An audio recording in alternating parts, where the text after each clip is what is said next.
serve my mind, baby. Feeling me, that's why they killing me. Lately, get your life. Get your life, get your life, get your life, baby. I got my why you can serve my mind, baby. Feeling me, that's why they killing me. Lately, get your life. Run up when you see me, no disguises. Keep that thing with me, cause I don't do surprises. J. Chanel, show and tell, all facts, no lies, streak. Get your life, cause I'm the type to come to it that 9 quick. Eyes on me, what you care for? Watching me, baby, care for. If you ain't a fan, where the cameras? Hide in the back with the bellboys. My circle so restricted. Hands raised like it's your religion. When I sleep, pay close attention. Fake friends out here pretending. Get your life, get your life, get your life, baby. I got my why you can serve my mind, baby. Feeling me, that's why they killing me. Get your life. Get your life, get your life, get your life, baby. I got my why you can serve my mind, baby. Feeling me, that's why they killing me. Get your life. Focus there. Watch them cause they after me like a pot of gold. I'm not for play, ask Keisha if you don't know. I'm a little bit cray-cray, approach me, you better be right. If you don't come correctly, you can catch these cans tonight. Eyes on me, what you care for? Watching me, baby, care for. If you ain't a fan, where the cameras? Hide in the back with the bellboys. My circle's so restricted. Hands raised like it's your religion. When I sleep, pay close attention. Fake friends out here pretending. Get your life, get your life, get your life, baby. I got my why you can serve my mind, baby. Feeling me, that's why they killing me. Get your life. Get your life. Get your life, get your life, get your life, baby. I got my why you can serve my mind, baby. Feeling me, that's why they killing me. Get your life. Get your life, boo.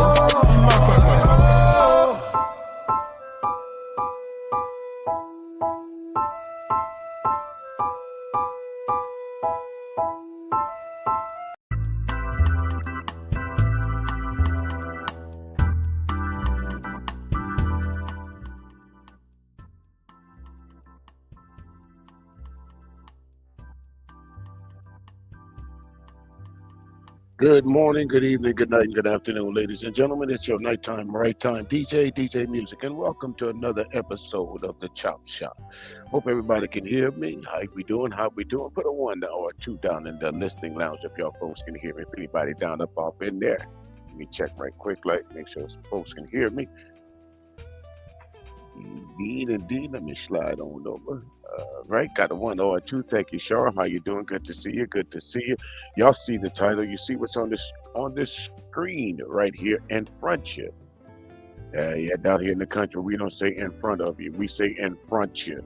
But before I go any further there, I always got my co-host on the right-hand side of me, or the left-hand side of me, or sometimes front and center. I got my good friend and co-host from time to time, Shar Willie, in the background. Hey, Shar, how you doing? Say hello to some good folks, would you? I'm doing well, and hello, everyone. How's the weather out there in Chi-Town? Oh, well, currently we're about 40 degrees and some rain. It's all right. 40? Well, it's still April in Chicago. Well, yeah. Okay, 40. Yeah. Okay. As they say, if you like it, I love it. 40 degrees in April? No, thank you. What y'all in Alaska? Oh, don't be like that. But anyway, Shar, I'm sure you've been keeping up with the news here lately. The stock market been crashing. Folks losing their mind, their money. getting fired all over the place. Donald Trump is in this tariff war that he's started. Is not only the United States but around the globe, folks, has caused a bit of a, dare I say, a whole lot of folks to lose a whole lot of money and lose a whole lot of confidence in the United States of America as a global superpower. Wouldn't you agree with that, Char? Yes. Mm. I don't know. Maybe some folks in America forget that our currency is not based on any natural resource. We don't have the bargaining power like we used to back in the 40s and the 50s and the 60s, 70s, and 80s. That part of the United States is long gone now, folks. A lot of these countries, they are now just as powerful. They have just as good weapon systems. They have a just as good a military, maybe not on the same level as ours. But hey, North Korea, China, Russia, some of these other countries. Hey, right now, if you look at it, they would say that the United States is ripe for the picking. What you think, Shar? Yeah, that's the word on the street, No. because we've sold everything out. Really not much left. And just think the way that we sold different things so they can, well, the United States can be more powerful economically. It affected how the other countries work. They're getting their lick back. Now they're able to negotiate. And I think they're winning, as you said. They're military, etc. They got products they sell us. So, it's an even killing field, if you will. Indeed it is. Hey, Reese, how you doing? How you doing? Good to see you. Welcome in. Welcome in. Folks, a little bit later on maybe after we do our presentation, if anyone wants to come up and talk about or put their 2 cents in for it. But Shar, you said something that got me distracted just a little bit. But when I think of it, I'll go back to it. But again, like you said, we're not that superpower that we used to be. Yeah. It's If that you it's sell but I'm trying to jog your memory. If we're selling everything and decades has gone past, now other people have a chance. They're selling things to us and other people. right now. It's big. There it goes back to it. Now it's big bank. Let's take big bank to take little bank. That's what it is now, isn't it? Yeah. Mm. Because remember, you could go to a China store or something like some dishes or whatever, and lift up the bottom of it. What did it say? Made Made in in China. China, made in Korea. Yep. All over the place, all kind of goods and services, paper plates and all that. Back in the 80s and the 90s, they were sending these corporations over to places like Mexico, and at this time, what they considered third world countries for cheap labor. Well, guess what? It ain't no fun when the rabbit got the gun, is it? Not at all. Because think about it. If you have America saying, I'm bad, like Michael Jackson, Right. and then you got five five countries that's poor, and they put their heads together and they make some plans. Now who's bad? Right. Okay. What you got on your tortoiseshell glasses? You ain't bad. You ain't bad. You ain't nothing. Right. Blue. If I reach down, it's gonna be trouble. Yeah. And that's it, folks. Again, I'm an American citizen. And of course, I love this country, but I've been around long enough to know and seen some of the changes that's been going on. And I've always heard the politicians say that tariffs can be a good thing, but mostly it's a bad thing because it does affect you as the American consumer. We do not pay China for their goods. No, we pay the American consumer, and you'll see exactly what I'm talking about in these two. When I say that, not the consumer, we are the consumer, but like places like Walmart, that's who we're trading with. You'll see what I mean a little bit later on as this guy, as you see on the screen right there, folks. He's a renowned economist. You got the Warren Buffetts of the world, and you got this guy right here. And he's written articles and papers. He's taught it's all over different categories.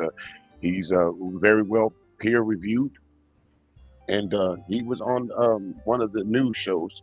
Again, it came across my timeline, and I started looking at it, and I said, this is an honest assessment of what's happening to the United States. Because I've said it before, Shard. Now tell me if you did not hear this. Remember, I said you heard this first here on the Chop Shop. America is not going to fall from an enemy from outside. It's going to fall from within. Didn't I say that? How many years ago? How many years ago was that? 5, 6 years ago? That's about the time. And what's happening? Falling in on itself. It collapsing like dominoes. Yeah. People losing their job. And listen, this has nothing to do with color, but I'm sorry, there's no way you cannot mention color and diversity, because remember, they was all about, white America was talking about diversity, DEI, equity and inclusion, right? They didn't think these Trump contacts and cuts and all these other stuff was going to affect them, did they? No, of course not. Right. Dare I say they fucked around and found out, didn't they? That's the new term, yeah. Right, because I hate, dare I say to say it, even though they treat their women horribly, and that's throughout history. I'm talking about white America, but it's nothing worse than some white lady tears. Yeah. Again, I mean, we can go throughout history of the United States and see the low unemployment rate in the black communities. People getting fired for no reason. What the old saying in our neighborhoods: first hired, first fired, last hired, first fired. We got to do two times as much as the next person. All that's been happening.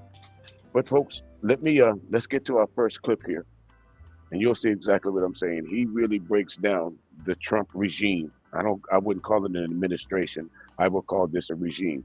Y'all take a listen to this. This is Democracy Now!, democracynow.org, the War and Peace Report. I'm Amy Goodman. Global stock markets are tumbling after President Trump unveiled the biggest hike in global tariffs in modern U.S. history, including a 10% blanket tariff on all imported goods from about 185 countries. In addition, many U.S. trading partners, including the European Union, China, and Japan, will see even higher tariffs. China now faces a total 54% tariff. Trump announced the plan during a speech in the Rose Garden at the White House. My fellow Americans, this is Liberation Day. Waiting for a long time. April 2nd, 2025 will forever be remembered as the day American industry was reborn, the day America's destiny was reclaimed, and the day that we began to make America wealthy again. We're going to make it wealthy, good and wealthy.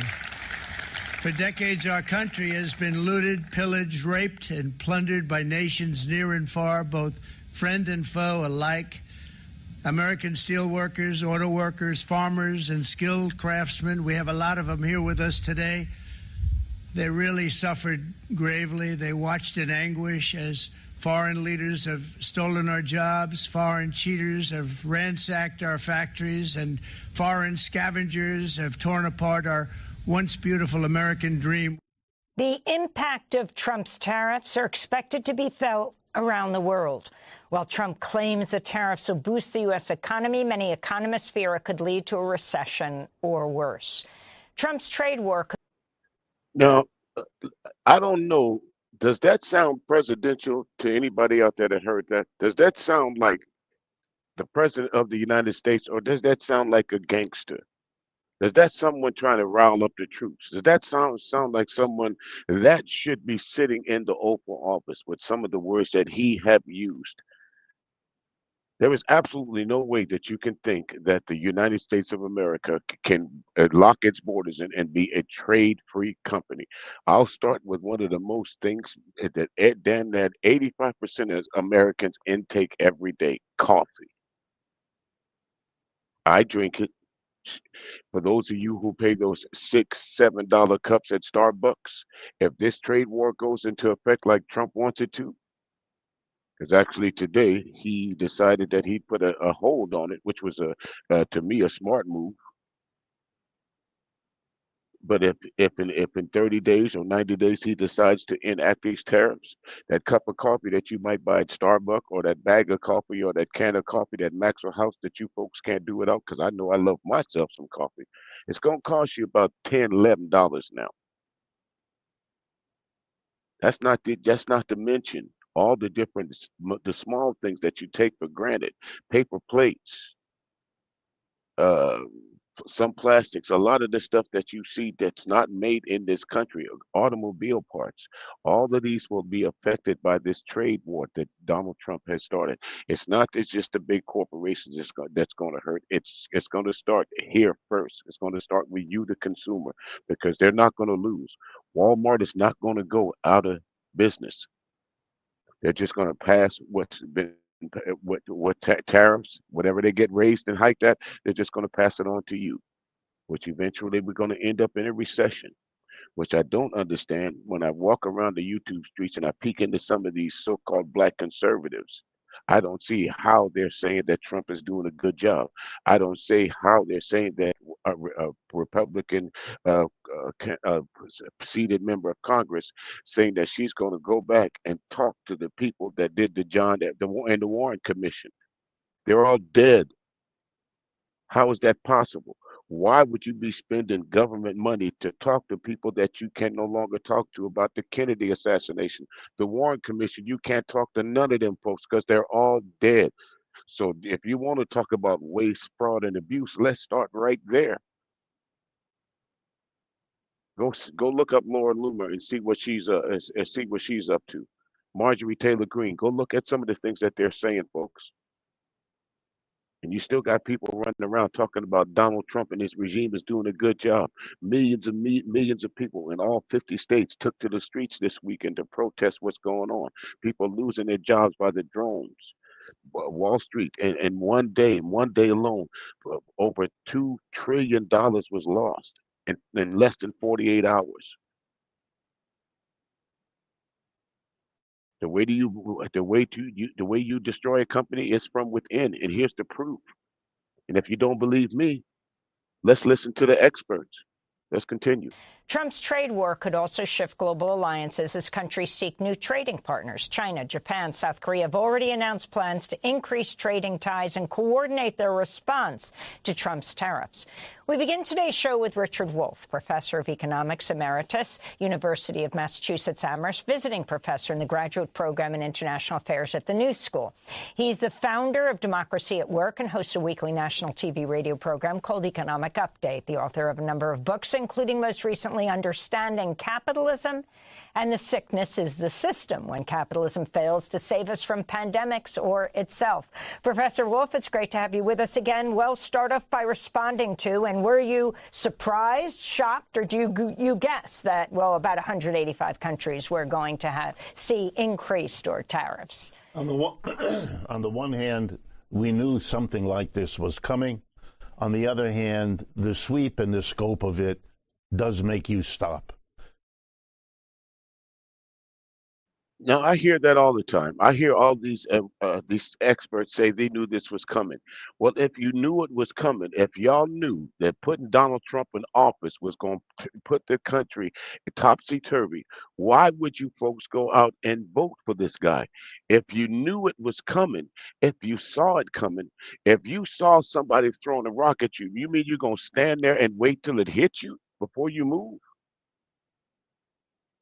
That's what I don't understand about all these folks, all the Democrats, all the expert in all this. They say, well, we knew this was coming, but yet you can go check their credentials if they allow you and ask you, who'd you vote for? I bet a lot of them will say, I voted for Trump. But they saw this coming, so you're complacent. Last week I did a show and they got so mad at me that they said, you can't talk about that. But you go back and read Mein Kampf and go back and listen to the beginning of this stream, the when you first hear Trump. And you tell me there's not stark similarities in what you're hearing out of this man. Do you know Trump is planning a military style parade? Did y'all know that? That's what dictators do. He's planning on having the military dress themselves up in tanks, guns, and all kind of armament, and probably drive down some street in Washington while he stands out like an emperor or a king and watch over the procession. They don't talk about that in the mainstream news. That's why they want to shut down stuff like this. That's why they put distractions like Puffy in front of us, like the Club Shay Shay. That's why they put these distractions in front of us to give us something else to talk about. Turn your head. Y'all look at this while we do this. And a lot of us fall for it. And then ask the question, well, what happened? And you got folks like when you do get someone talking about this, you got folks like Anton Daniels over there big up in Trump talking about the tariffs is a good thing. Nigga, you gonna be broke too. There's no way that you can look at what Trump is doing and say this is a good thing for the country. Figure this is 185 countries against one. How can you win?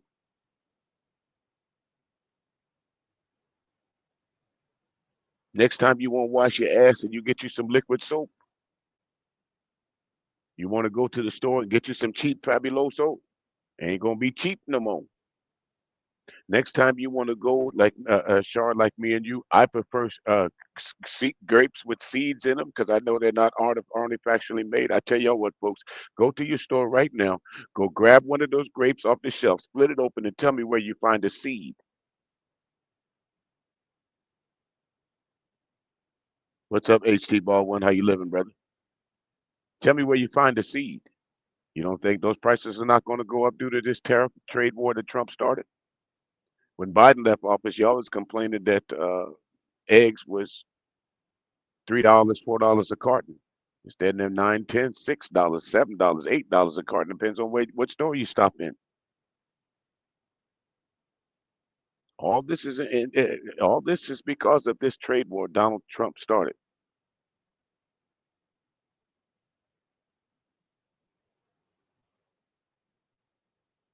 See, that's what I'm talking about. HT Baldwin. It knows that keep these folks these folks to their ear to the grind, folks.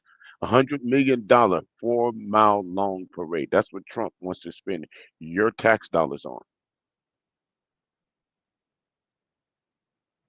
That's what he wants to spend your tax dollars on. But you're only going to hear that in places like I like the Midas Touch, to be quite honest with you. I used to like the TNT network with Shank and the other lake Anna, but you know sometimes they take a little bit too far.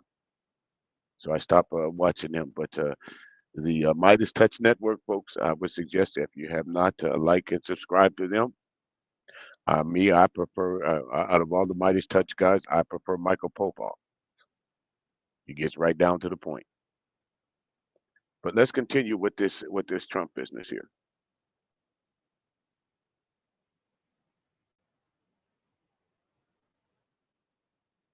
Of it does make you stop. Mr. Trump is right. It is a changing moment in American history and world history. But I think his representation of what's going on is completely fantastical and has only to do with the self-promotion that he is engaged in most of the time. It was never foreigners who did it to us. This notion of the United States as a victim, we have been one of the greatest beneficiaries in the last 50 years of economic wealth, particularly for people at the top just like him. Absolutely. You cannot argue that point, folks. Go talk to the people in Japan. Go talk to the people in the Philippines. Go talk to those people every place where there's a military base. Since 1945, since 1941, since as many places in America has bases. And tell me what the economy's like outside the gate of one of those military bases. Hmm? Any of y'all ever been to the Philippines? Any of you been to some of the places in Korea? Right outside the gate. Get anything you want. If the price is right.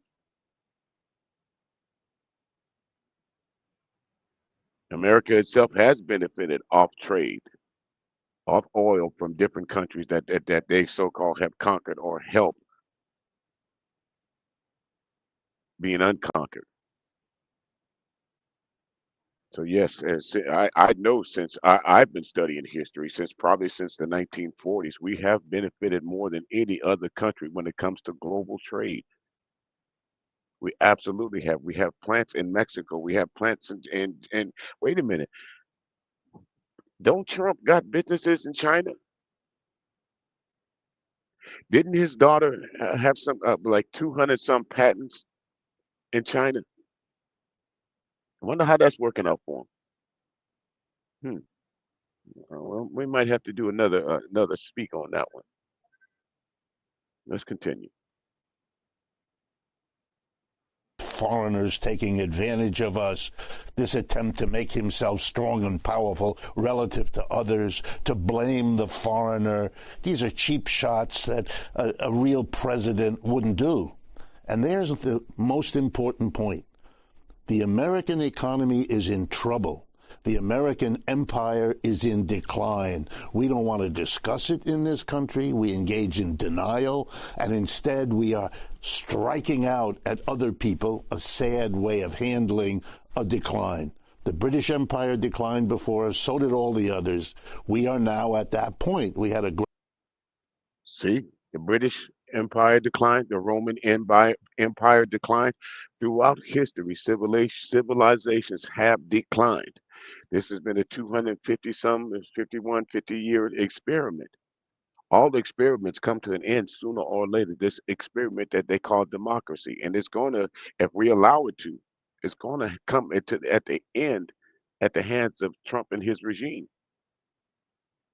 He's packed the courts. You've got the Supreme Court allowing Donald Trump to just pick up anyone and say that you are a gang banger or something and ship you off to another country in the middle of the night. All this stuff, folks, again, go back to the 1945s, the 1941s, the 1942s, and look what happened over there to Dusseldorf and all those different countries over there. What happened to, as they say, dare I use the word, small hat people over there? Look what happened to them. And it all came from the mind of one man. Y'all know who I'm talking about. And they said that this person, this Donald Trump, kept a copy of Mein Kampf on his bedside. Not just from somebody guessing. His wife said that, and who would know better?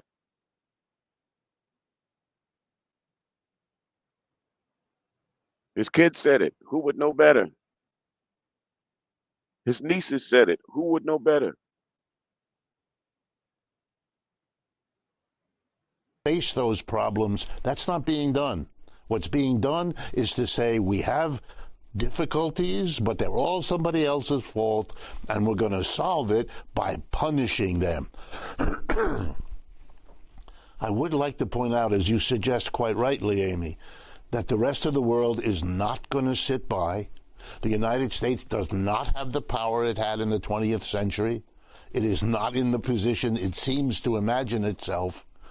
When the Secretary of the Treasury added to Mr. Trump's comments that he warned the rest of the world not to retaliate, that would imply that if they do, there would be escalation. Yes, he said. And again, folks, I don't know if y'all understand what he was saying, but basically what they're saying is that if you don't comply with us, you know what the next thing gonna happen to you, right? It's gonna be another Libya. It's gonna be another Kuwait. It's gonna be another something. We coming. Now, either you can bow down voluntarily and just take these tariffs, or we're going to come see about you. That's basically what Donald Trump and his cronies are saying. He told Greenland that, okay, Greenland told them, well, you're not welcome here. You saw what happened to the vice president, J.D. Vance, when him and his wife went over there to Greenland. You saw the boos and the sneers and the get your ass up out of here's. But he told these folks in Greenland, a sovereign, a part of the Danish sovereign nation, we gonna buy you, whether you want to or not. Tried to change the Gulf of Mexico and threaten folks that wouldn't acknowledge the Gulf of Mexico as the Gulf of America, or any law firms that represented some of the folks that took some of the folks in January 6th down, or had anything to do with involving the Trump scandal. That's what's going on, because that's basically all you can call it. Summarily fired. That's what your boy did in Nazi Germany. I know they're not saying it on mainstream media, but this is my First Amendment right. I dare anybody to go back and tell me there's no comparison in the two. Just imagine if Donald Trump would have started at the same age as Adolf, with the same ambition now. Imagine where this country would be. This is an experiment, this thing they call democracy, folks. And it's quite fragile, as you can see. In the wrong hands, it is quite fragile. He said, there will be escalation.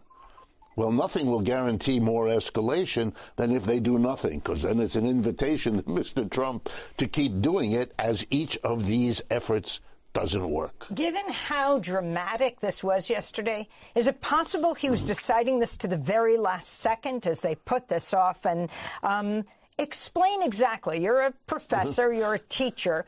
Most people don't even realize how tariffs work. Okay. A tariff is a tax. It's just a particular tax that got that name.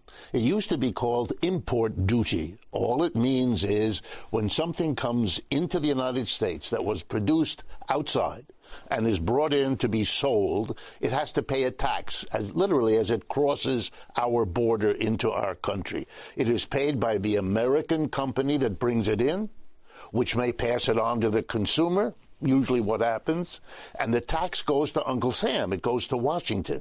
Mr. Trump loved to suggest that tariffs were paid by the others, a little bit like Mexico would pay for the wall. Never happened. It's not going to happen here either. It's an American tax.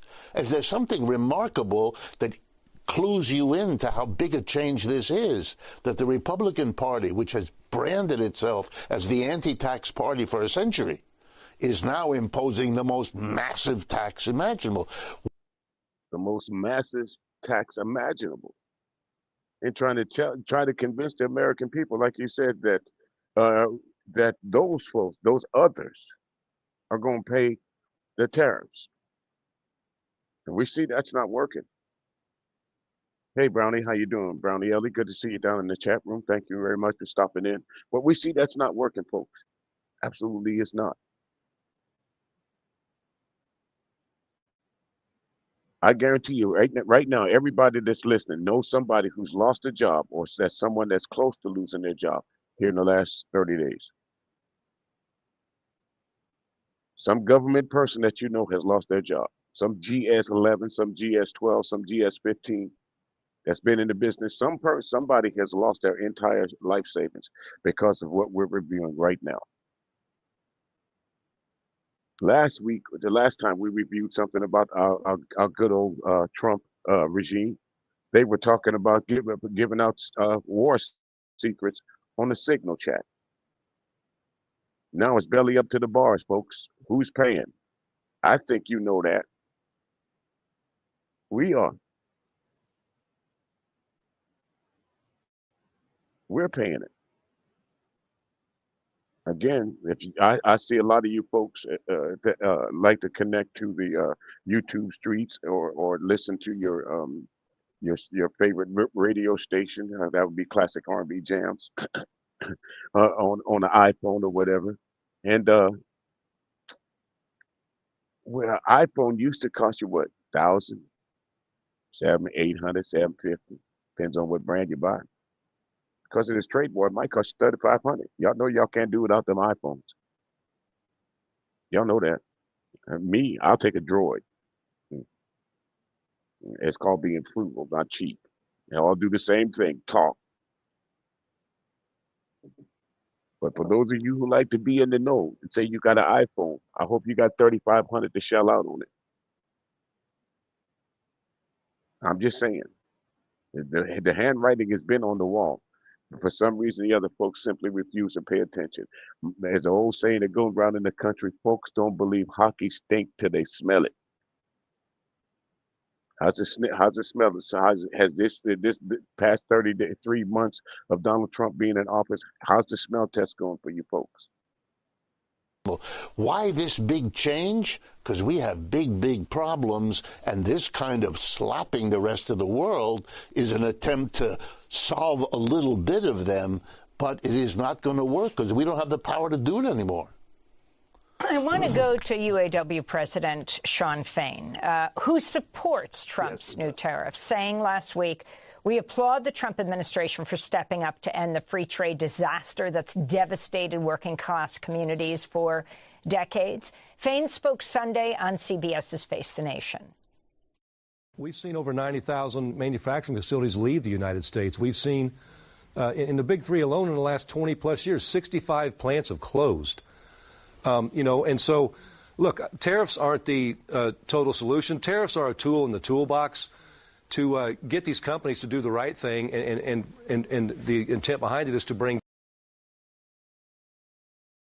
Now, again, I'm old enough to remember, folks, where these same folks that are now blue-haired and in Congress, at one point in time in the 80s, in the 90s, they were either freshmen or sophomore congressmen. And they were screaming to anyone that could hear, we need to open up fair trade with other countries. These same Republicans right now, we need to get on board with NAFTA. We need to send some of the jobs over to some of the poor countries. You know why? So they could make these goods and services over here in these cheaper countries for pennies on the dollar, what they would have to pay an American worker. And now those countries that they said were poor, they done saved up that money. They done saved up that money. I'm gonna do my Dr. Umar. They done saved up that money. And they done told America, look, them little pennies and them twos and fews, that what you was paying me over the years. Me and my folks, we all suffered in this little log cabin. Look at us now. Started from the bottom, but we here. We don't need you no more, America. We got our own thing. Go ahead and take your plants back over there. And the Republicans realize that now. Too late. Like I said before, it ain't no fun when the rabbit got the gun, is it? When folks like South Korea can tell you, nope, we don't need your shit.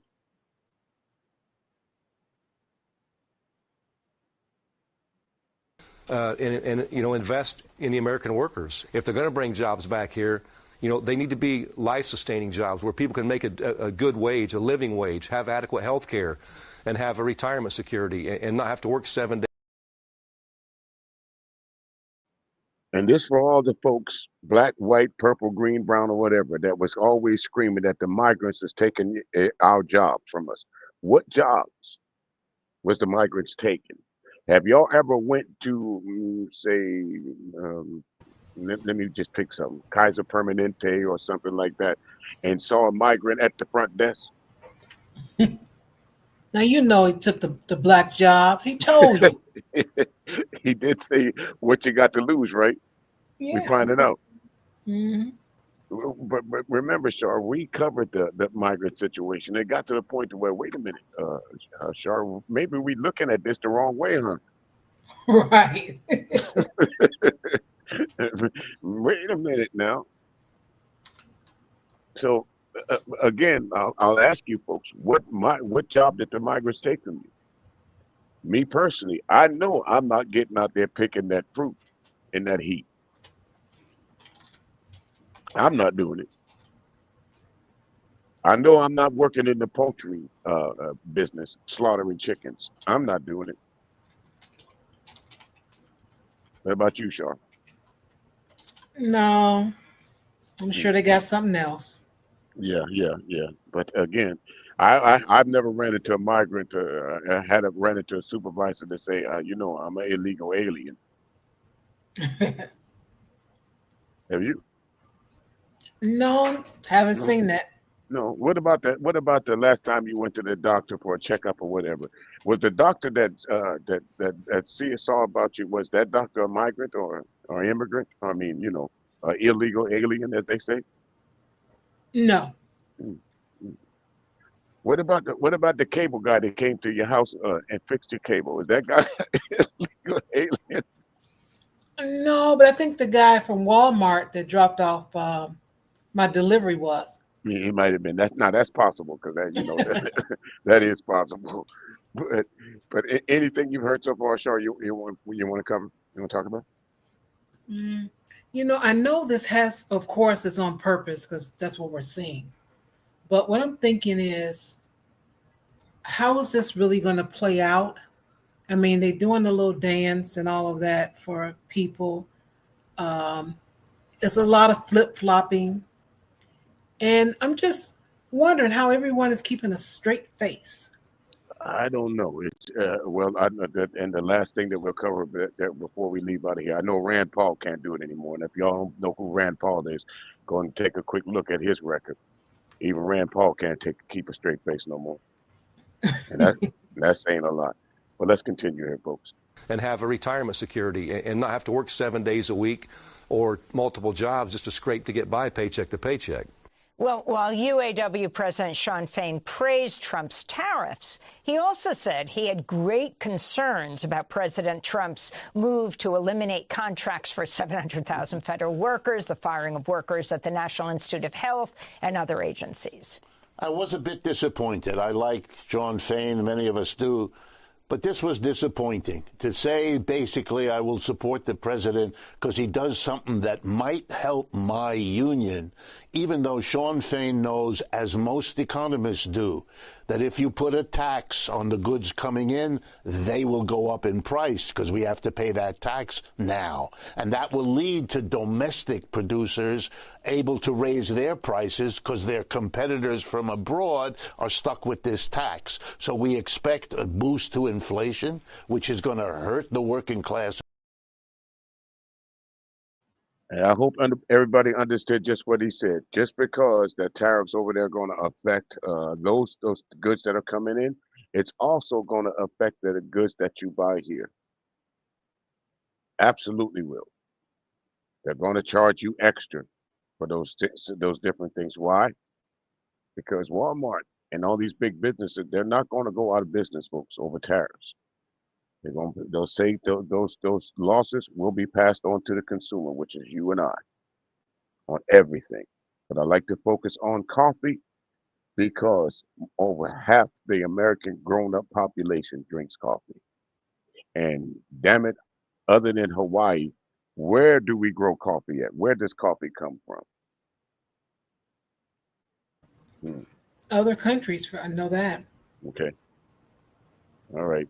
So think about this: if the folks in Hawaii, Kona Coffee gets to corner the market, as they say, on coffee, you don't think they're going to charge more? We're the only place you can get it.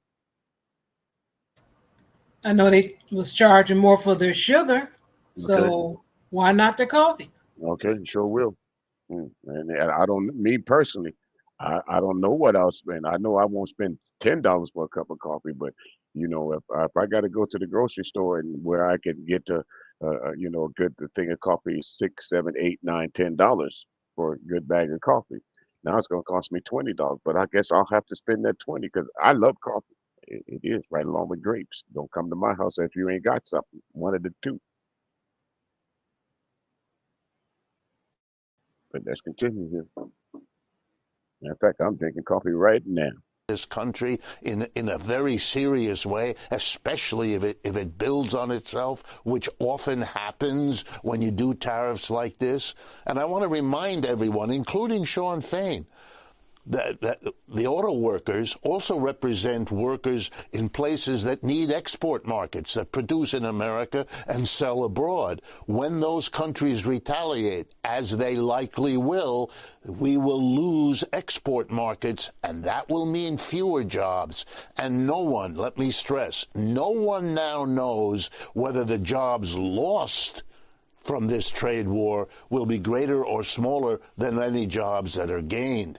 It is a big risk being taken by Mr. Trump, and if it doesn't go well, it'll be very bad for the American economy. It will produce the recession folks are worried about, because if the prices go up, people buy less, and that loses jobs.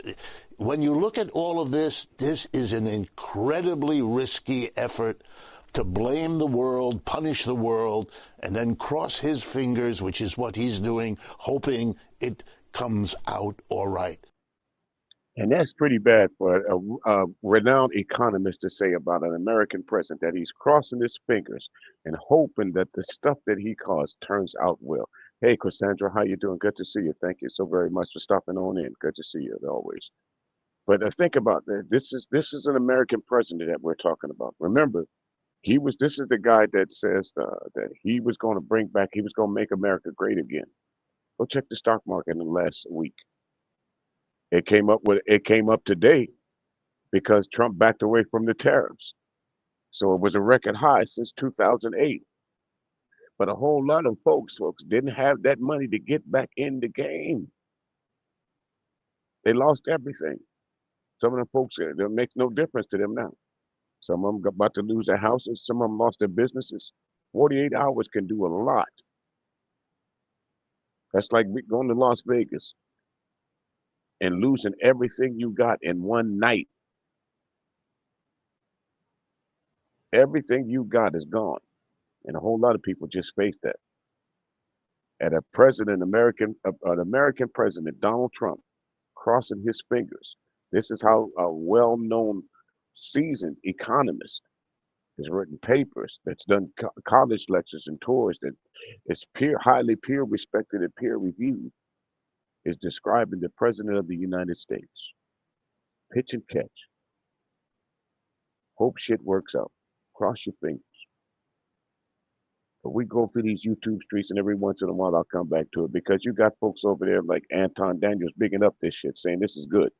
This is good for the economy. Right along with black women, right after that. Black women gonna find out. No, nigga, you gonna find out too. A whole lot of y'all so-called folks, I won't call out manosphere. I'll just call you dumb right now, because any black man or any black person that agrees with this, you're dumb. You must be talking for clicks and views, because there's no way you can justify this, what we're seeing. There's no way that you can justify the tens of thousands of people that's losing their jobs. There's no way that you can get past the millions of folks in all these different countries, all these different states this past weekend.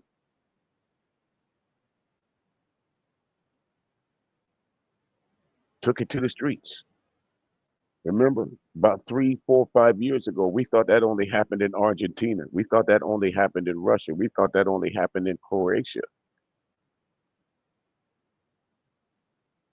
We thought that was only going to be because somebody got murdered.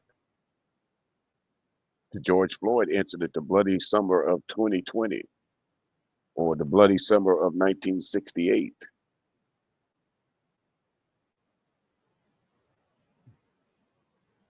Good luck, Trump.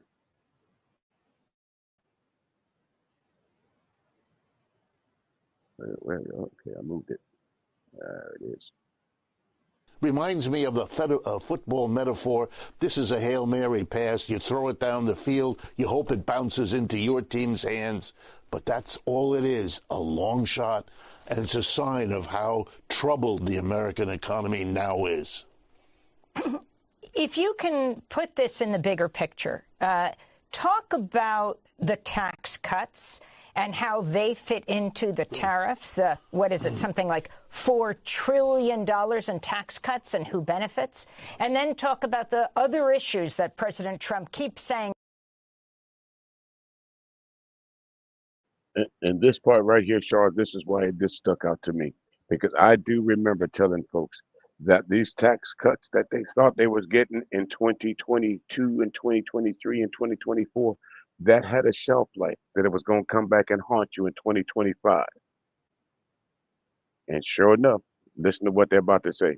That President Trump keeps saying that they're not going to touch, even though what many call his co-president, Elon Musk, whether he steps back from being, giving speeches or not, going after Social Security, issues like Medicaid. Let me start with the tax issue. The biggest single thing that Trump did in his first presidency was the tax cut of December 2017. And when that tax cut was written into law, it had a sunset. It expires this year, 2025. If that expiration is allowed to happen, corporations and the rich, who were the big beneficiaries back then, will face a big tax cut. He doesn't want to do that because that's his base, that's his donor support. He doesn't want to have those taxes go back up. Well, then what is he going to have to do? If he keeps on spending and he doesn't let those taxes go back up, he's going to have to borrow trillions, as we have been doing. He doesn't want to be the president who keeps borrowing trillions, in part because the rest of the world is a major creditor of the United States, and they're not going to continue to do it the way they have. So he's in a jam. He has to do something. So his hope is to savage the expenditures in this country. Look what he's doing. Mr. Musk stands there with a chainsaw to give us the clear implication, I'm going to solve the problem on the backs of the working class. I'm fine. And that's exactly what they're doing, folks. All these different things so they do not have to raise taxes on the rich. They're taking it out on Social Security. They're taking it out on all these different entities. School lunches, Head Start programs, all these different things that the government was allowing people to have. These are the things, Social Security especially. Remember that the justices, that was one of the main questions that they asked the last two justices of the Supreme Court. Will you give us a guarantee that you will not touch Social Security? Both Judge Amy Coney Barrett and that other guy, both of them said, no, we will not touch. There's no precedence. What happened? Just like they said with Roe v. Wade, they said there was no precedence for them touching it. What happened?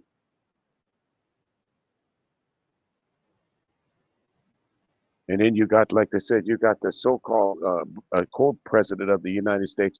When have you guys heard of a South African that was actually born in South Africa, raised in another part of the world, walking around the White House like with carte blanche? Where they do that in? You think he demanded the birth certificate like he did for Barack Obama? You know damn well he didn't, Shaw. And speaking of, I'm glad you brought that up. Barack Obama probably he finally said something about it. And everybody he said this.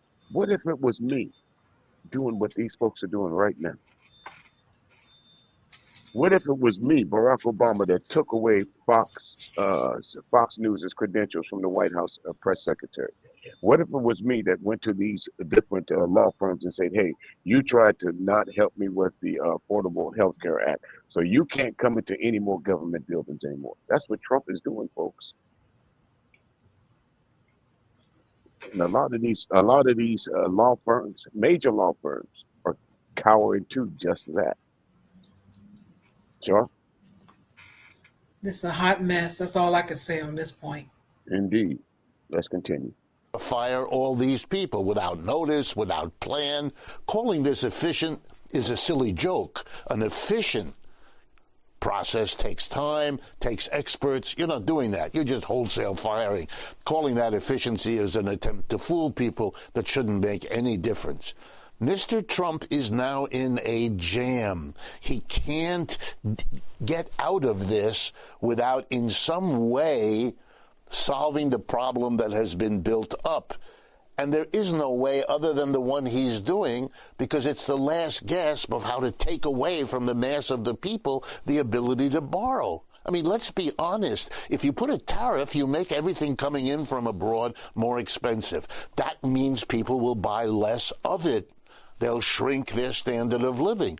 If American companies take advantage of the tariff, which they always do, by raising their prices, that will also hurt the working class. You are immiserating your workers in order to try to solve the problem you haven't solved before. But here's the irony that may in the end come back to haunt us. Europe has been unable to unify under the umbrella of American alliances. The enmity of the United States is bringing Europe together better than the alliance was able to do. And as you And that goes back to what one of my opening statements, folks. America is not the big brother that it used to be in the 20th century. Absolutely, it's not. We're not the big man on campus anymore. And as you heard from this well-known economist here, that we don't need you no more, United States. We got China. It got just as good a military as you guys do. We got Russia. They got just as good as military as you do. We can form alliances with them against you. And slowly but surely, that's what's happening. That's why I put in this title: Is the Great American Democracy Experiment Done? And according to a lot of folks, not only me, I'm nobody important. But for all those folks that consider these people to be important, they are agreeing with me. 20 years ago, you couldn't call the president out his name without somebody coming to see you. The worst thing Obama did while he was in office, folks, the worst thing he did, according to the Republicans, there was no getting past that, is the man wore a tan suit. Absolutely, Cassandra. We are witnessing the fall of an empire right before our very eyes.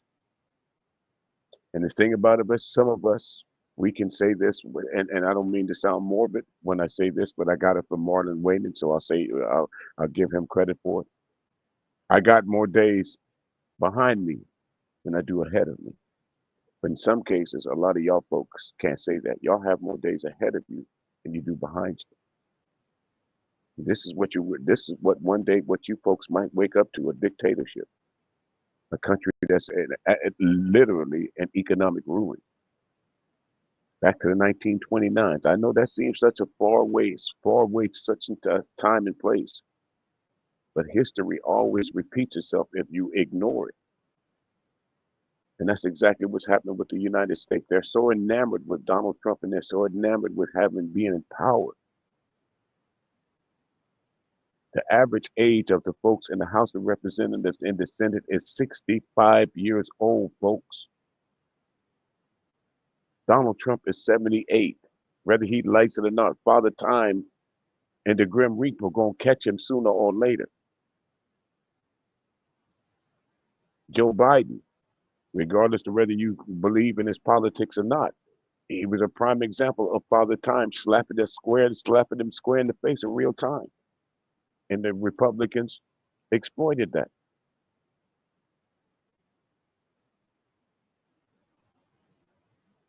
But I digress. Let's continue. Let's finish this up here.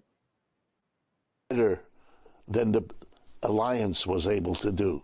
And as you pointed out, very important, China, Japan, and South Korea, with long histories of animosity and tension, are getting together to cope with this.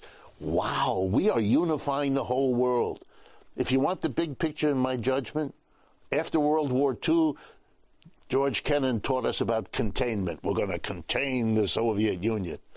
The irony, which the philosopher Hegel would enjoy, we are becoming contained. We are isolating ourselves The votes in the UN are the United States alone, or the United States and Israel and 2 or 3 other countries. The isolation politically, the isolation now economically. We are the rogue nation for the rest of the world. We may not want it, we may not agree, but it doesn't really matter if that's how they perceive us, and that's what's happening. You talked about South Korea, Japan, and China joining together. One of the biggest announcements of tax cuts was against Taiwan. It's just a little more complicated for Taiwan to join that group. And also another one was Vietnam, which got a very... How many toys you played with as a kid, and when you looked up under the bottom of it, or when you looked at the box before you threw it away that said what? Made in Taiwan. G.I. Joe with the Kung Fu grip. Remember them little green army man? Made in Taiwan.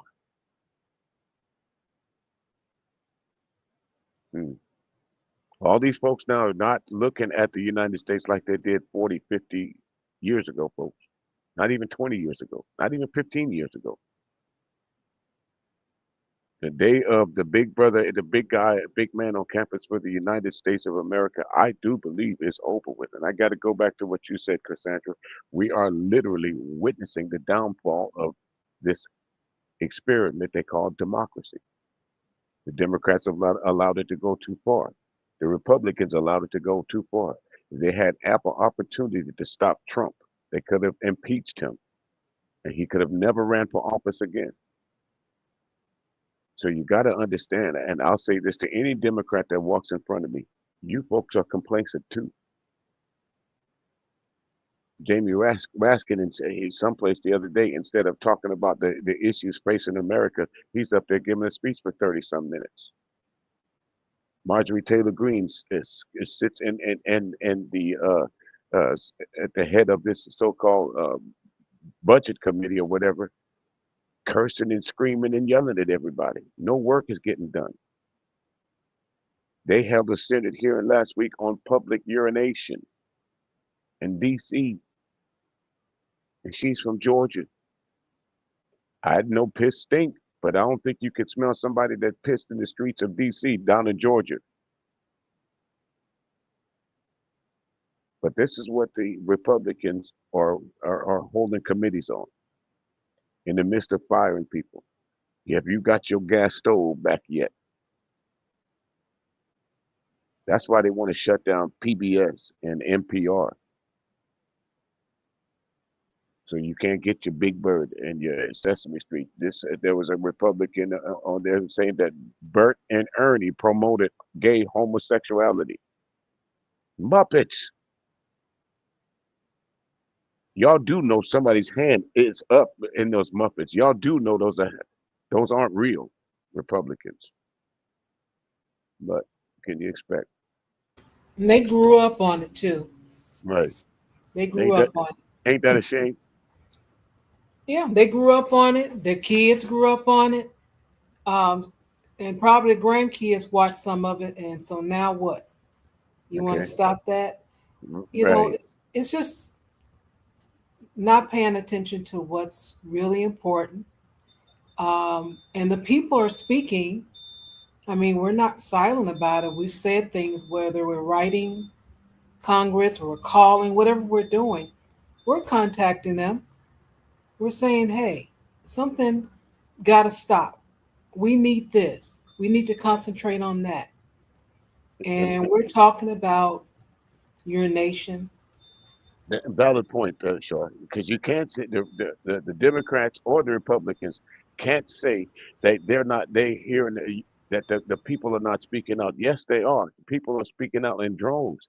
Finally, and I go back to a Tupac quote. He says, first we'll knock on the door and ask you to let us in. Sooner or later, we get hungry enough and we're going to kick the door in. And that's where the American public is at. That's why they took to the streets this weekend.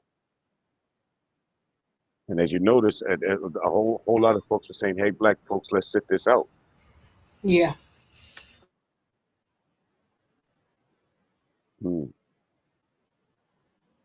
Let's continue.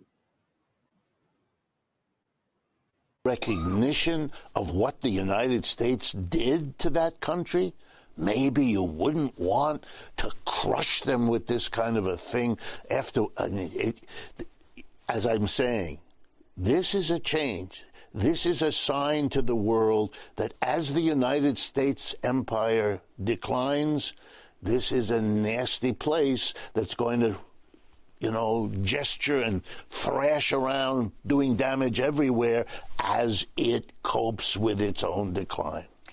Former Greek finance minister Yanis Varoufakis recently wrote a piece headlined Donald Trump's Economic Master Plan.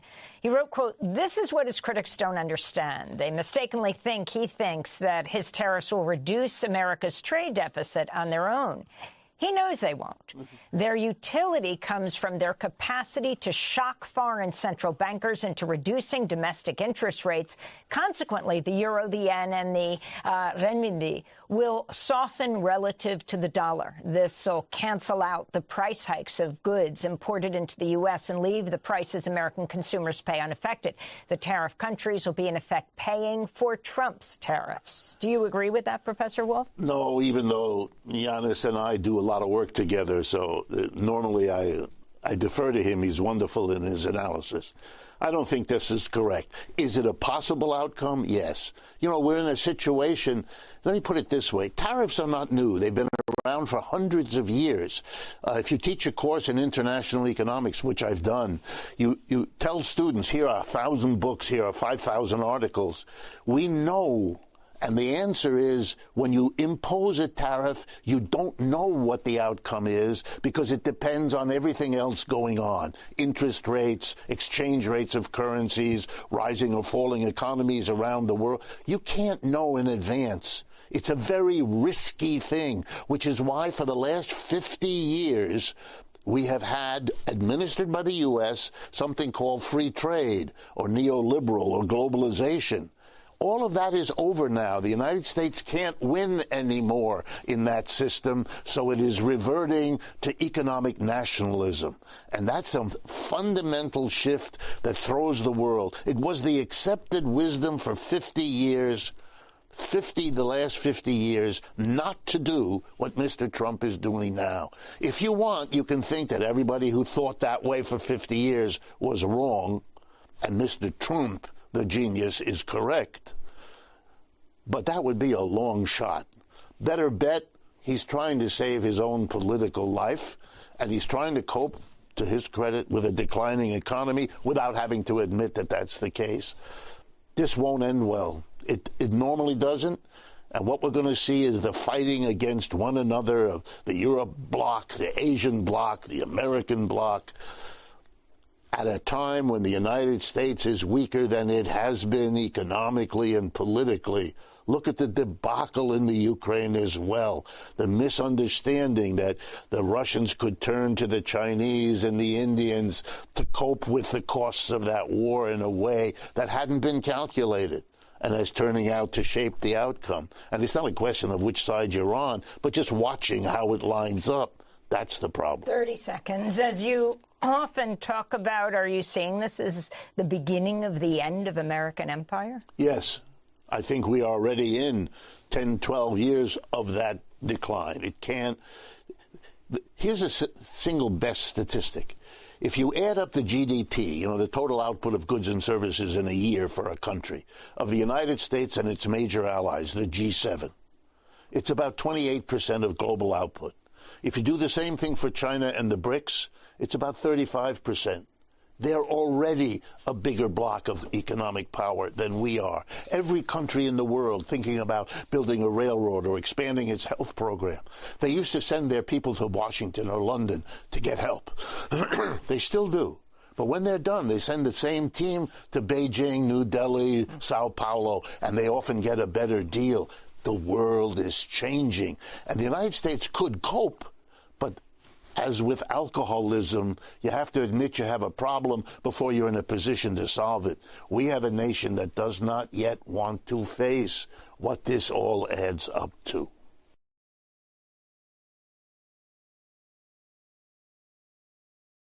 Ooh-wee. Yes, indeed, folks. Did None he but a say? word. Did he say a mouthful, or did he say This a is mouthful? Democracy Now! Did he say a mouthful, sure, or did he say a mouthful? He did. And as soon as he mentioned healthcare and started thinking about it, I'm like, yeah, you were hearing about things changing in different places around in different countries, like robotic arms and legs and things to help you with walking and um, what else? Different type of surgeries. Um, what is that? Like electronics. Hmm. Hearing first things there, um, and then now that I think about it, around YouTube, you are seeing more people saying, that they're moving, they're leaving the United States and why, and they're blogging saying this works for them and how they live. So it's been a shift. I guess we just didn't put all the pieces together. Absolutely, absolutely. I've heard a lot of people saying to me that they're leaving the United States, especially dare I say, black women. Like a lot of black women are leaving the United States. They are better job opportunities, better treatment. It's again like the economist said. This has been a trend that's been going on for the last 10, 12 years. Out of those last 10, 12 years, who's been the leader of the United States? Hmm. It has been since the housing crisis. So yeah. Uh, Trump. 2016 to 20, he's been in the news. Trump has been literally been in the news damn near every day, folks, since 2015. Am I wrong? Oh wow. He has been in the news in one way, shape, or form every day since 2015. Every day. Y'all think about that. Every day. I'm gonna ask him how you feel about that because that's what He they loves it. talk about black women every day. I want to see how he feels. Right. You know, y'all black women, y'all might normally, I'd be doing the Luke Sneaker roundup right about now, but hey, I've heard some stuff this over this past weekend amazes me. Mm. If But y'all don't, I go do ahead. have a question. Hmm. A little earlier, um, dang, I don't know who said it. Yeah, I don't recall who said it, but oh, you had mentioned that you had heard something earlier, and that it was some foolishness, and women was going to suffer, and you said, hey, you know, the men are suffering too, but I just don't understand that. It's like we live in the same place. How is it if it's raining? How is it rain not going to get on you, but it gets on me? I, So this makes no sense to me. listen, there's some things that just don't make sense. Okay, one of the things that I said, sure, is I hear a lot of these men running around shitting on these degrees that women have, right? Shitting on PhDs, women. There's a lot of women in these spaces that have PhDs that are highly educated. But you see some of these men in these very same spaces say that ain't a real degree. But they give y'all two different courses? Yeah, I don't get it at all, and No, what it's all about with the degree thing. I mean, right, you're not correct. interested in them. I guess this particular women or woman you're talking about, Uh, and she doesn't know you, so you'll never run across each other in the same path. So Right, curriculum is curriculum. Am I correct? yeah. When you go to when I didn't go to college. I went to the military, and no, I wasn't over in that part of the theater there, Cassandra. You would have to look for me over in places like you remember the Marine bombing in 1983. You can find some things over there. That's the closest I got to it, unfortunately for some of us. But I think you understand what I'm talking about. That during the 1983 when they bombed the Marine Corps embassy, Marine Corps barracks over there. So, but I mean, just think about it. So, where can you go to where you can go to a bookstore and find a book, not unless it's dealing directly with female anatomy or something like that, dealing direct. But if it's about fixing a car, doesn't say, hey, women can't read this book. No, or women Toyota's going to break down, but men's not. Nothing like that. Right, right. Your Even if, wheels going to fall out because you're a right, woman. right. Now, even if I was a chef, right, and if I went to chef school, would I Your food is gonna be perfect, but the women food gonna be too salty. Yeah. uh, right, because is there two different books on how to prepare a meal, or does it just say, hey, if you want to prepare filet mignon, look at the woman's book, don't look at the male book. Yeah, watch them authors. Hey, be careful. Now, I can understand, and I'm not being fresh, but I can understand if there's a book that's directed in what bra size to wear, not unless you're a man with titties. Lift them up where they belong. Right, but that would be the only reason. Of course, there's some other things that it's strictly to the female anatomy, but there's not too many things when it comes to college that separates how we learn something. Am I correct? There's no books out there say for women only or for men only when it comes to the majority of the college things that we take up. Yeah, So what nothing are I the know of. No. right? So what are the manosphere, the SYSBMs, the Angry Mans, the Anton Daniels, the chaotic truths of the world? What are they talking about when they say women's degrees don't hold water? That's saying that their degrees don't hold water. Am I right? Yeah, because I don't get that. But it's okay. I guess if they don't have that particular degree, then I guess it's okay to talk Maybe, bad on right? Maybe that's it. Jealousy's a mug, ain't it? But before we get out of here, we got about another 15 minutes. I'll try and keep this at an hour and a half or so. But let me play some of this from Rand Paul, folks. Y'all check this out. How did we all get here? I mean, the whole debate is so fundamentally backwards and upside down. It's based on a fallacy. And the fallacy is this, that somehow in a trade, someone must lose. That somehow when you trade with someone, there's a loser and someone's taking advantage of you and China's ripping you off or Japan's ripping you off. It's absolutely a fallacy.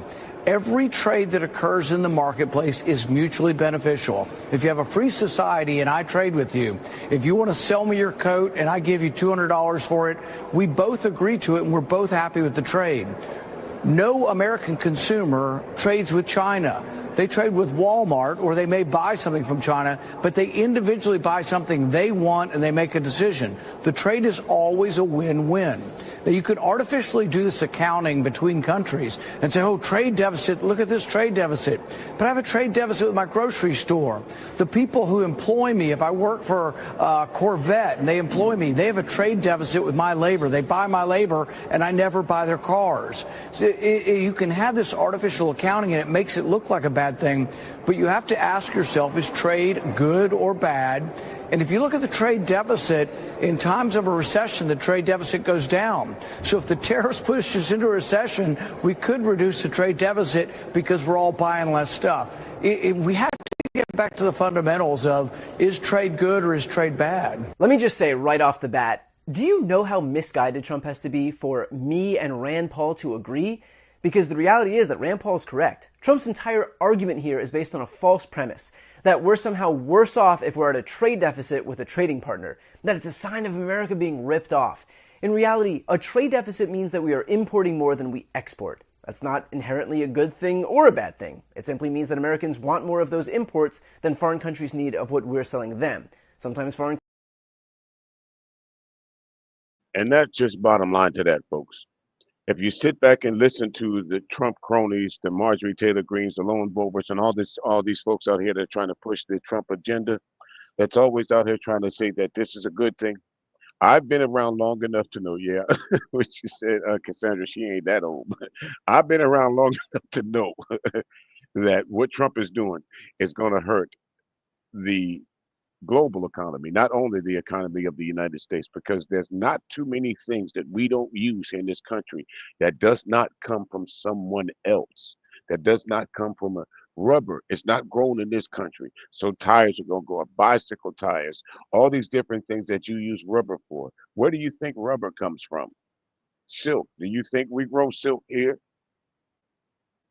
The simple things, toilet tissue, perfume, Perfumes are not, a lot of perfumes are not manufactured or made in this country. They come from actual natural things in other countries, from China, from Korea, from South Africa, from the northern parts of the world, Canada. Hell, Canada is about to jack up the electric bill on a lot of y'all folks here in about another month or so. So again, I, let me before I leave, just to make sure that I don't miss anybody. Let me I'll tell you what I'll do. If anybody can come up and give an argument to Rand Paul, because like my man said, when you agree with Rand Paul, something wrong. Rand Paul, go look him up. That guy from Kentucky looked like he stuck his head in the light socket and it just got curled up and then go back to the natural side. But for those of you who think that I'm wrong, I'll drop the link down there for the last couple of minutes of the show here. And you can come on up and tell me how I'm wrong. If you want to come up and you want to talk about some current events or whatever, but if you're coming up here to gossip about somebody else, this ain't the place for it. Take that somewhere else. I'll see you on another platform if you want to gossip about somebody else. But again, the last thing that I want to get out here, I didn't use any clips for this because there's no real reason to. I'm not sure if all you folks have seen or heard about the young two young kids, the 16-year-old and the two 16-year-olds. That one ended up unaliving the other because he sat in the wrong place, or they were at a football game or track meet or some kind of event like that. When you folks have time, I want you to go listen to Jason Whitlock. I know it's going to be rough. I know it's going to be a bitter pill to swallow to sit down for 20, 30 minutes or so and listen to Jason Whitlock. That's going to be my next Luke's Nigga Roundup. Listen to what he says in agreement with Nick Fuentes. And then Nick Fuentes, in all his white supremacist glory, sits damn near down with Jason Whitlock and says, you know what? You're just a token. That's all you'll ever be. Got into a TikTok, Instagram disagreement with someone about these two kids.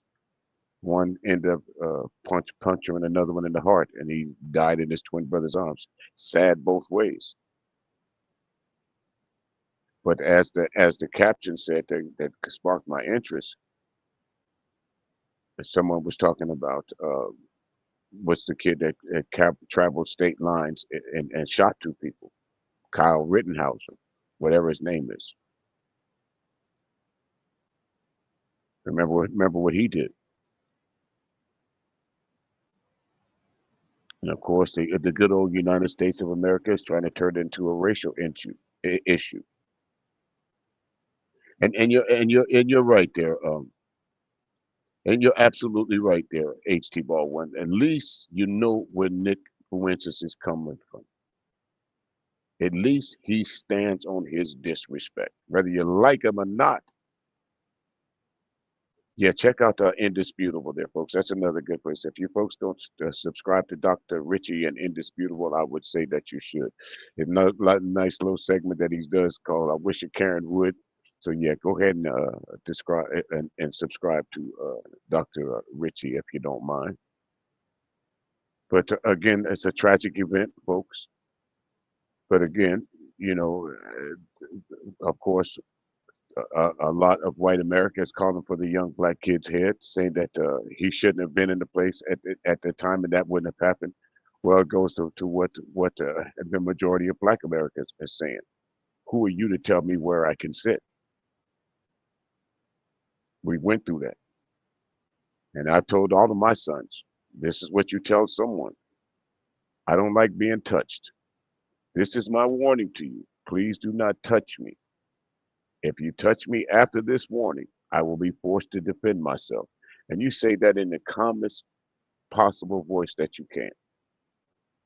So no one can come back and say, oh, he was irate, or he was screaming and yelling. No, I don't like being touched. Please do not touch me again. If you touch me, I will be forced to defend myself.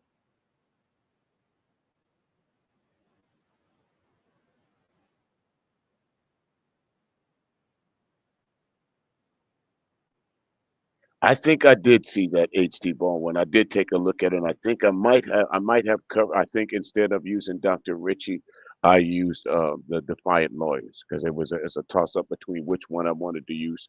So I think I chose the Defiant Lawyers on that particular one. But I did see it. A very good piece. Dr. Ritchie cuts straight to the soul of some of these, as I call them, yassa bosses, Sambos. These yassa bosses that sit up there like the Anton Daniels of the world, and I'm gonna keep calling him out. I'm gonna stop. I'm gonna start. I dare I say I'm gonna stop messing around with these little fish because there's no change in the angry man. There's no change in the BGSs of the world, folks. And folks gonna be who they are. And sometime again, like the world says, in order to cure the problem, you got to cut the head of the snake off. And Anton with that type crowd that he has.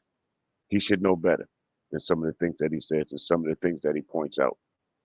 So I will start focusing my loose nigga roundups on Anton Daniels, and more specifically, Anton Daniels and Jason Whitlock.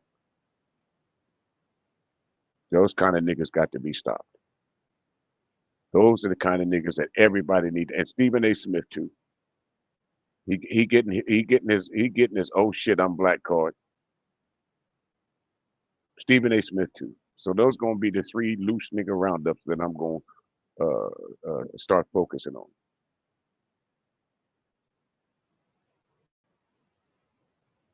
Yeah, they are. They're hoping to be the Stephen of the Django there, HT. They certainly are. We sick boss. Didn't Malcolm X say that? We sick boss. There's an old skit. There's an old comedy skit, Hollywood Shuffle, where Robert Townsend they do a skit about the folks escaping from the plantation. And Robert Townsend, the young Robert Townsend, said, "I don't know why y'all won't leave the master's house. He clothed us on Monday, feed us on Tuesday, beat us on Wednesday. I don't know why y'all want to leave this goodness." But that's the mentality of the Stephen A. Smiths, the Anton Daniels, and the Jason Whitlocks of the YouTube streets, as they call them. There's a lot more of them out there like that. I listened to Sharon's panel. I listened to That Might Be Risky. I listened to even my man Cellulite podcast. A lot of those brothers on there absolutely lost, have no general idea of what real life consequences that they're talking about. They just say anything for the shock value. So I guess I'll just start saying anything for the shock value. Fuck it, they do it, but my shock value will come down with receipts and correctness. But anyway, Sharp, before we get out of here, anything you want to add to the parlay, the parlay?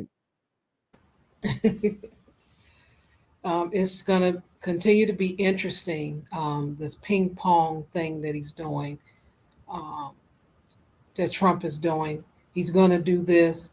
Oh, I'm going to wait for that. Okay, I'm signing this. Oh, I'm going to wait on that. Um, and watching the reaction of not only the United States, but other countries. It's going to be very interesting. So we definitely better keep our eyes open and be aware. Yes, indeed, folks. Remember back in the day when they said put your money under the mattress? Better start putting your money under the mattress. Okay. Okay?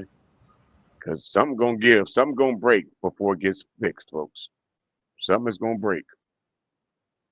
Definitely will. But that, ladies and gentlemen, we'll be back maybe this weekend or maybe even tomorrow. Again, let's start talking about some of the local YouTube, as they use the word effery. Start hitting some of these folks right where they live. So Anton Daniels, I got you in my sights, brother. I don't like a lot of shit that you've been saying, especially what you've been saying about these women. Because when talking to you, I don't call them women because there's absolutely no way as I look into this man's chat room and I see all these beautiful black women, these intelligent black women that will let that man literally shit on them in their face. Clicks and views.